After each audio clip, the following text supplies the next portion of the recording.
Hello everyone, మీకు పీరియడ్స్లో dos and don'ts ఏమేమంటాయో చెప్పమంటారా? మాకు తెలుసులే అనుకుంటున్నారా? ఒక్క నిమిషం ఆగండి. మీరందరూ ఫ్రీక్వెంట్గా వాష్రూమ్ యూజ్ చేస్తున్నారా? హైడ్రేట్గా ఉంటున్నారా? మంచి న్యూట్రిషన్ ఫుడ్ తీసుకుంటున్నారా పీరియడ్స్ డేస్లో? మీరు ఇవన్నీ ఫాలో అవుతుంటే వీడియో మొత్తం చూడడం అవసరం లేదు.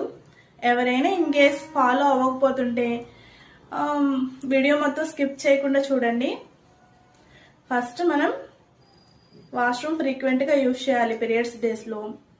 ఇంకా 3 hours వన్స్ డెఫినెట్గా నాప్కిన్ చేంజ్ చేసుకోవాలి. అది ఎంత బ్రాండెడ్ అయినా కానివ్వండి, మనం ఒక 200 300 కానీ ఆఖరికి 500 పెట్టైనా కొనండి. ఎంత ప్రైస్ పెట్టి కొన్నా కానీ నాప్కిన్ 3 hours వన్స్ చేంజ్ చేయాలి కంపల్సరీ. హెల్దీ ఫుడ్ తీసుకోవాలి. వాటరు, మజ్జిగ ఇట్లాంటివి ఎక్కువ తీసుకోవడం వల్ల బాడీ డీహైడ్రేట్ అవ్వకుండా ఉంటుంది. అలాగే మనకు అన్కంఫర్టబుల్ అనే ఫీల్ కూడా ఉండదు.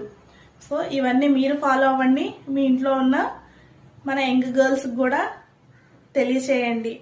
వాళ్ళ హెల్త్ మన చేతుల్లోనే ఉంది.